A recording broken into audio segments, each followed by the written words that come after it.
দাঁড়াও। হ্যাঁ বাবা বলুন। আমার অফিসে দেরি হয়ে যাচ্ছে। আজ থেকে তোমার অফিস যাওয়া হবে না। কেন মা? আমরা বলছি তাই। তা তো হতে পারে না বাবা, কারণ সেই কাজটা ছাড়তে গেলেও আমাকে ওখানে একটা নোটিশ দিতে হবে। তবে এখন আমি ওটা ছাড়ার কথা ভাবছিও না। আমি তোমার কাজ ছেড়ে দেওয়ার কথা ভাবছি। তুমি যখন আমার বাড়িতে থাকো তখন আমার নির্দেশ মেনেই চলতে হবে। তোমার এত বড় সাহস হয় কোত্থেকে আমার মুখের ওপরে বলছো যে তুমি কাজ ছাড়ার কথা ভাবছো না? হ্যাঁ, বাইরে চড়ে বেড়ালে খুব সুবিধে না। সংসারে থাকলে একটু একটু কাজকর্ম করতে হয়, একটু একটু দেখে শুনেও রাখতে হয়। অলস মস্তিষ্ক শয়তানের কারখানা যাকে বলে। মস্তিষ্ক তো অলস নয়। আপনিই তো বলছেন যে বাড়িতে থাকলে সংসারের কাজকর্ম করতে হয়, তাহলে মস্তিষ্ক অলস হলো কি করে মা? তর্ক করো না তো। কি এমন কাজ করো তুমি? রান্নার লোক আছে, একটু একটু সুপারভাইজ করতে হয়, তাও কাজের খোঁটা দিচ্ছ। ওটা তো আমি দিইনি, রান্নাও আমি করি। কারণ আপনারাই বলেছেন যে এই বাড়িতে কাজের লোক থাকলে তাদের হাতে আপনারা খাবার খাবেন না, তাদের রান্না করা খাবার খাবেন না। কারণ আপনাদের এক একজনের এক এক রকম রান্নার, সেই রান্নাগুলো কিন্তু আমাদেরই করতে হয়। কি হয়েছে শ্রমণা? কি হয়েছে বলতে পারবো না, মানে আমার তো কিছু হয়নি। তবে বাবা এবং মায়ের বোধহয় একটু সমস্যা হচ্ছে, ওনারা আমাকে কাজে যেতে দিতে চাইছেন না। ও মা, কেন? আচ্ছা, তোমাদের অসুবিধাটা কোথায় বলো তো? ও তো সংসার সামলেই যাচ্ছে, এমন তো নয় যে ও কাজ করছে না। ও কাজ করে যাচ্ছে, বাকিটা তো আমি সামলে নিচ্ছি। কই, আমি তো বলছি না যে আমার অসুবিধা হচ্ছে, তাহলে তোমাদের অসুবিধাটা কোথায়? তোমার অসুবিধে হওয়াটাই তো বড় কথা নয়। আমি চাই না আমার বাড়ির বউ কাজ করতে যাবে।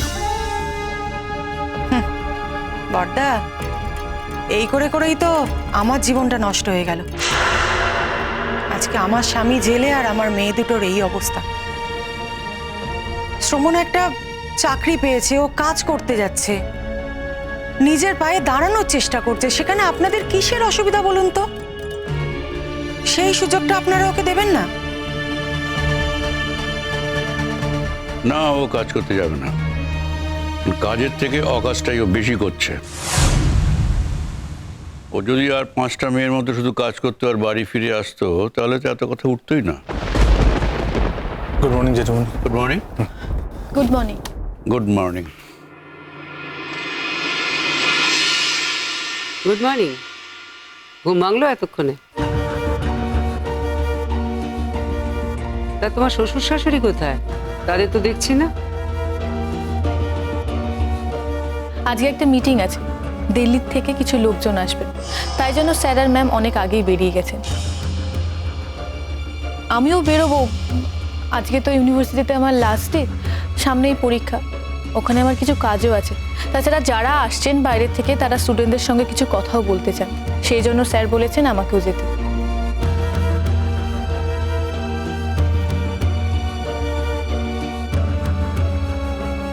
বৌদি ভাই, তুমি এখনো অফিস যাওনি? তোমার তো এরপর দেরি হয়ে যাবে। অফিসে বেরোচ্ছিলাম মোহর, কিন্তু শুনলাম আমি নাকি আর কাজে যেতে পারবো না। এটা জনে জনে বলে কোনো লাভ নেই। আমার বাড়িতে থাকতে গেলে আমার নির্দেশ মেনেই চলতে হবে। কেন জেঠুমনি? না মানে বুঝলাম না, কালকে এত কথা হলো আর এখন তুমি এই কথাগুলো বলছো যে? আমি সারা রাত ভেবে ডিসাইড করেছি যে শ্রমণার চাকরি করা হবে না। আমি তোমার দাদাভাইকে লিখেও দিয়েছি, এবার ওর ডিসিশন জানাক, ও কি করবে না করবে, তারপরে আমার দায়িত্ব শেষ।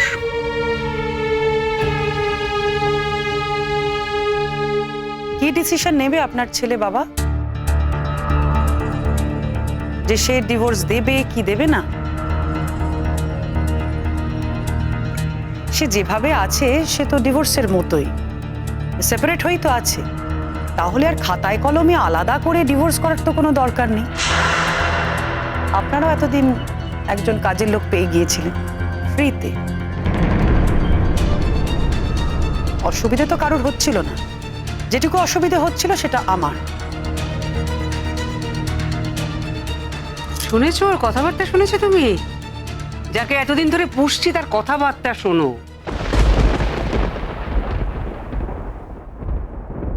পুষেছেন? দিদিভাই, এইভাবে কিন্তু ওর সঙ্গে কথা বলো না। ও যদি একবার ঘুরে দাঁড়ায় না, তাহলে কিন্তু তোমরা খুব বিপদে পড়ে যাবে। দেখো, তোমরা তো সবকিছু জেনে তোমাদের ছেলের বিয়ে দিয়েছিলে। সেই যে বিয়ে হলো, তারপরে যে তোমাদের ছেলে চম্পট দিল, তারপর তো বাড়ি মুখো হয়নি।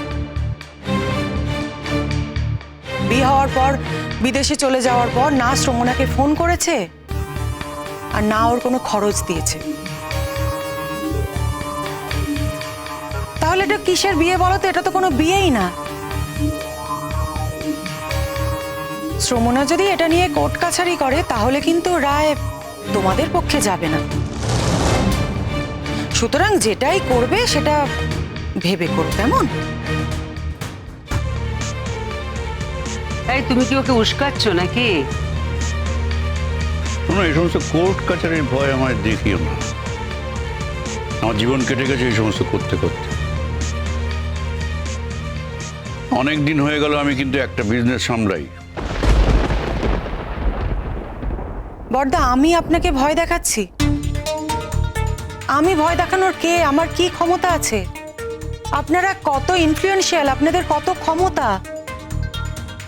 তবে কি বলুন তো, আজকাল মেয়েদের হাতেও ক্ষমতা আছে। সবাই যে টাকা পয়সায় কেনা হয় তা তো না। অনেক মানুষ আছে জানেন, যারা অন্যায়ের প্রতিবাদ করতে চায়, অন্যায়ের বিচার করতে চায়। সেই রকম একটা মানুষ তো শ্রমণার ভাগ্যে জুটতেও পারে, তাই না? তাই বলছি, শুধু শুধু শ্রমণার জীবনটাকে দাড়ি টেনে দিতে কেন চাইছেন? আপনাদের ছেলে তো ওকে দেখে না। ও যখন নিজের পায়ে দাঁড়ানোর চেষ্টা করছে, একটা চাকরি পেয়েছে, তখন ওকে সেটা করতে দিন না যে কোনোভাবে। কাজটা তো আমি করবই ছোট মা। আর বাবা, আপনাদের যদি মনে হয় যে আপনারা আমাকে এই বাড়িতে থাকতে দেবেন না, তাহলে বলে দিন, আমি বাপের বাড়ি চলে যাব। এত দূর? তা এতদিন বাপের বাড়ি যাওনি কেন বলো তো? আমি তো এটাই বুঝতে পারছি না জেঠিমণি, বৌদিভাই কাজটা বন্ধ করবে কেন? কেন বল? জেঠিমণি, একই বাড়িতে দুরকম নিয়ম তো হতে পারে না। আমি লেখাপড়া করছি, আমি চাকরি করবো, এটা সবাই জানে। আমি লেখাপড়ার জন্য বাইরে যাচ্ছি। তবে বৌদি ভাইয়ের ক্ষেত্রে সেটা কেন হতে পারে না? তোমার সঙ্গে আমরা পারিনি, তুমি আমাদের কথা শোনোনি মোহর। আর শঙ্খ তোমাকে সাপোর্ট করেছে, ও তোমাকে চাকরি করতেও দেবে। ওর স্বামী এসব পছন্দ করে না। স্বামী? কোথায় স্বামী? তাকে তো আমি আর মনেই করতে পারবো না মা। বিয়ে আর বউ ভাত মিলে দুদিন দেখা। সেই লোকটা আবার আমার ওপর কি নির্দেশ জারি করবে আপনি বলুন, যিনি আমার আজ অব্দি কোনো দায়িত্ব নেননি। আমার উপরে কোনো নির্দেশ জারি করার অধিকার কি তার আছে? দয়া করে আপনারা একটু ভেবে বলুন। শুভ্রকে ফেরত আনার চেষ্টা করছি আমি। আর যতদিন না ও ফিরবে ততদিন তুমি বাড়িতে থাকবে। এবার যদি শুভ্র এসে মনে করে যে না, ও তোমার সঙ্গে থাকবে না, তাহলে অফিসিয়ালি ডিভোর্স দিয়ে তুমি চলে যাবে বাপের বাড়ি। আর যদি ও মনে করে যে ও তোমার সঙ্গে থাকবে, তাহলে ও তোমার সঙ্গে ঘর সংসার করবে। তুমি ওর সঙ্গে ঘর সংসার করো। হয় ও তোমায় নিয়ে চলে যাবে, নয় ও তোমার কাছে আসবে। কিন্তু এই কদিনে আমি চাই না ওর কাছে এমন কোনো রিপোর্ট পৌঁছক যাতে ও লিভাই পেয়ে যায় ডিভোর্স করার।